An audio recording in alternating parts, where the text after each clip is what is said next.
Hi, I'm Jason Gorber from thatshelf.com, and I'm here to do something that I don't normally talk about, which is a bunch of video game stuff. Big shelf. During this holiday season, I know everyone's going crazy for the release of the two main consoles, the PS5 and the new Xbox. I happen to have, thanks to a good friend, one of these just to play around with. Now, I'm no gamer, I don't pretend to be. The fact is that I actually get sick from motion sickness from actually playing a bunch of games has actually saved me decades of my life in terms of playing time. Nonetheless, these are pretty phenomenal devices. They're high-end computers now in console form. They obviously take a complete bath on the hardware themselves in order for you to eventually buy software. Microsoft in particular has crammed essentially a super gaming system into this one little box. What I'm interested in is A, how it actually behaves with my 77CX in terms of stuff like we'll just throw in a game or two just to see how things like 120 frames per second works, about how it works in terms of VRR and instant game mode. But what I'm really interested in is how it actually behaves as a 4K disc player. Fact of the matter is it's actually getting really hard to find a really good quality UHD player. Oppo's out of the business. Panasonic is sort of in between what they're actually releasing. Some of their models are many years old. Sony does a couple that are fine. Cambridge Audio has a rebranded Oppo. But really, 4K player market doesn't have the sort of oomph behind it, as physical discs are certainly diminishing in the minds of retailers. Now, what's interesting during COVID is a whole bunch of people are really sweeping up a lot of Blu-rays. They're really interested in shiny discs, so it's a perfect opportunity for people to actually get back into actually having stuff on disc. They're recognizing the limitations of VOD and streaming services when titles actually disappear. If you have something that's physically in your home, you can sell it after the fact, of course, but more importantly, you can watch it at any time at the highest quality presentation that you can actually get. UHD being significantly better than any streaming that you're going to actually achieve. Nonetheless, here we've got an Xbox. I want to see how it actually works as a disc player and how it actually behaves. But first, I actually want to unbox the thing, because that's what everybody does. All the cool kids do. So this is the 1 terabyte SSD version. Opens up a lovely little flip box. And inside, you get this not very light monolith. Now, I really appreciate that the people who actually designed this thing really watched 2001 over and over in order to find something that they could design. Now, this is the version, of course, that actually has the disc. There's two of them that actually, let's get it right side up. There's actually two of them that they actually released. One has a disc and one does not. And the way that this thing actually works, you see a little bit of the actual green plastic showing up through the top, but really it is a wonderful Kubrickian monolith, perfect for this time for us to actually worship at the feet of such a sucker. On the back, bunch of ports, their expansion SSD cards, obviously Ethernet and HDMI out. Again, this thing will pump out 4K, 120 frame per second. You want to have a decent cable to actually work with it. Cables do not need to be super expensive in order for them to work, but it might be a challenge for it to work with the rest of your system. And one of the things we're going to test is how it actually behaves if I send a signal from here through my existing preamp into the television rather than going directly to the television, just to see what kind of headaches we actually experience. Also inside the box, of course, we have where the rest of the stuff would be. The controller and all those elements would actually be in here, and a bunch of wonderful papers and other documentation that you get. So let's crack it open. Okay, so here's the box actually plugged in directly through my 8802. You can see we actually have all our games and screen and all that element. I'm going to go into settings. I'm going to go into TV and display. And it's going to show what my resolution is. It is set to 4K with a 60 Hertz refresh. If I actually kick it to 120, I want to see what actually happens with this. Refresh rate isn't supported with your current resolution, so we set you to the highest resolution.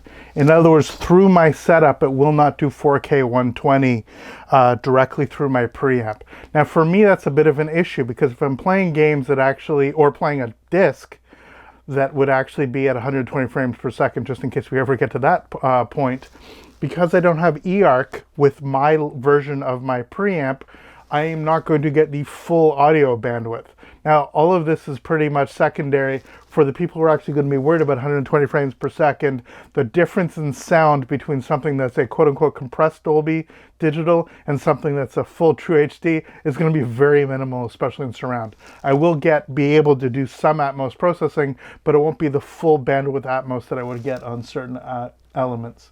You can see that if I go to 4K TV details, it actually shows what I can and cannot do. It's nice and clear and actually spells it out very, very well. I can go ahead and actually calibrate my TV for the setup if I wanted. We're not actually going to do that. And I can calibrate HDR for games, which is a whole nother process that we'll actually get into.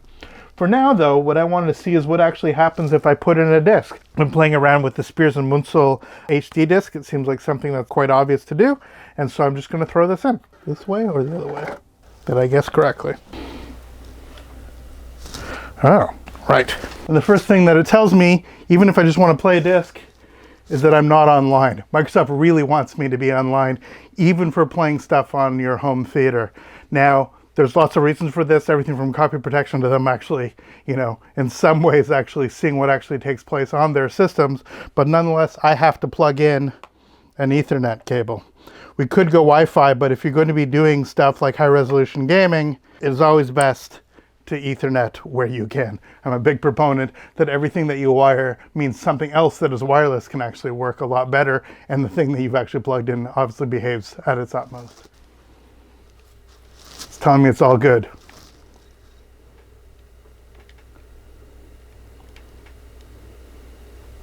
So the first thing that it's doing is actually downloading my Blu-ray player. It's an application to actually play discs on this. It does not come built in, which is why we actually needed to connect to the internet. In this case, I'm going to install. Shows how long it's going to do. I do like that the Blu-ray logo itself is a giant mess, that it's pixelated and terrible. Typical for this is that this is how little they've actually considered. If you look what it's rated, there's 237 ratings. It's got a giant 2 stars. So you can see that somebody, look, this all comes from the fact that when people bought the PS3, it was for so many people their first Blu-ray player. And at the time, it was a kick-ass Blu-ray player. Sony invested so much not only in their video game system, but also the format itself, that they wanted that to be the absolute sort of king of Blu-ray players, that everything else could live up to it. Eventually it was surpassed, of course, by companies such as Oppo, but nonetheless the PS3 remains to this day an exceptional Blu-ray player for most users. Xbox did something at the time relatively similar. Microsoft was on the HD DVD camp. They had a standalone player, which wasn't so bad. It was basically a rebadged computer drive, but nonetheless, it behaved sort of as it were. It is clear that both with the Sony and the Xbox, this is secondary. They want this to be a gaming system first, and either a media streamer or the ability to actually buy things through their actual stores second. Playing actual 4K or Blu-ray discs is obviously secondary, otherwise it would come out of the box with your ability to do so. I'm going to launch the app, tells me how to do it. It shows a Blu-ray disc with the logo slightly less terrible than the other one, although I do see some aliasing, which is hilarious. And you'd think for a supercomputer things would actually come up. So here we are with the Spears & Munsell. I'm going to go ahead and hit demo.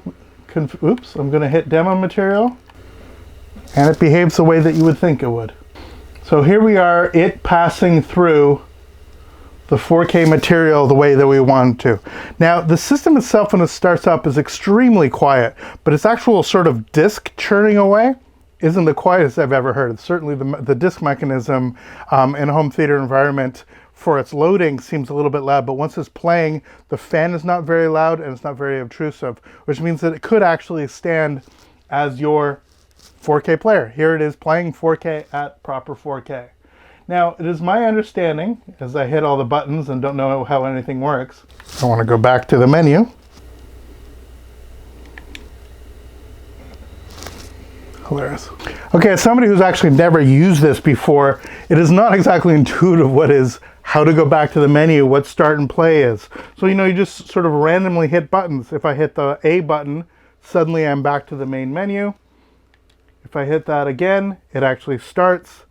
But it's my understanding that these little buttons here, this will actually allow me to actually have my captions and all those other elements. So it's not always obvious on a controller like this how you actually get anything done. If you just hit the A button or the B button, it gets you stuff. I can actually go back to the main menu this way. It's sort of like hitting play. But if I hit this little round button here, I actually have all of these options, including behind me top menu and pop-up menu, which is where I could actually go and see what the pop-up menu is, or in this case, go directly to the top menu. Not exactly as intuitive as you want, but of course, the point of this isn't to be used as this type of player. The point of this is to be used as a gaming system that happens to allow you 4K disc access, which, you know, frankly, is better than nothing. Okay, so there's a couple things at play here if we actually look at just a normal one of the Spears and Munsell calibration screens. First of all, it's my understanding that the black level is actually raised. We can do a bunch of testing to actually see what's actually taking place here. But one thing I can say is that this is playing without Dolby Vision. The fact of the matter is this is a Dolby Vision encoded disc, and I am seeing here non-Dolby Vision information. Now, we have to explain what Dolby Vision actually is. Dolby Vision is a tone curve that the television is actually interpreting. And so the disc spits something out, and the television knows that since it's a Dolby Vision signal, this is how it's supposed to behave. It is not as if a Dolby Vision is radically different than normal HDR. It's just a more efficient, or at least hypothetically more standardized way of the television behaving to the television's utmost. So it is not necessarily a deal breaker that there's no Dolby Vision, but the fact of the matter is many things that are mastered in Dolby Vision really do look better if you're using that format on your specific screen. It's a much better way without calibration for it to actually behave. So the fact of the matter is that there's no Dolby Vision on this, for many would be a deal breaker. For me it would be. I would absolutely buy another player and not use this as my standalone because I'm a movie guy. But for gaming people, as long as you have a TV that's relatively properly set up, you're not going to notice an enormous difference. The fact of the matter is just navigating around, it's quick, which is nice. It's behaving the way that any other disc should. It's not over blooming stuff. It's not doing anything that's particularly radical or problematic. The fact of the matter is that it's behaving the way that a 4K disc should. Now, as we've been playing for a little longer, it is getting a little bit noisier. So the fact is that after it's been on for a while, the heating is required, the fan kicks up again as the disc is spinning, things get a little bit noisier. It's certainly noisier at this distance than my regular player is. So nonetheless, how does it work for a non-gamer? I mean, using this kind of controller to actually play your films is a little bit annoying, but there are ways around that. You can obviously get remotes that will actually behave with it. How does it work to have a standalone box like this? I think this would, for me, work very well as a backup, that I would have a standalone player that does Dolby Vision. That's my regular playback device. But if I ever had any issues, like unfortunately I'm having some issues with my Oppo, I would absolutely consider this as a secondary player. It's very expensive to get for a secondary player. It's very hard to actually get a hold of one of these. But simply as a home theater guy, this no longer really stands in the place of a replacement. The fact is, for a couple $100 you can get a 4K player that does a much better job as a 4K player than this does. This is overkill for what most people need as an actual 4K device. And the fact of the matter is that the chips now in the standalone players are quick enough that you're not going to see such a big jump from using this unit as your standalone player as you would from a standalone. That's our initial look at the Xbox, the latest Xbox. For thatshelf.com, I'm Jason Gorber. Thanks so much for watching, and we'll see you next video.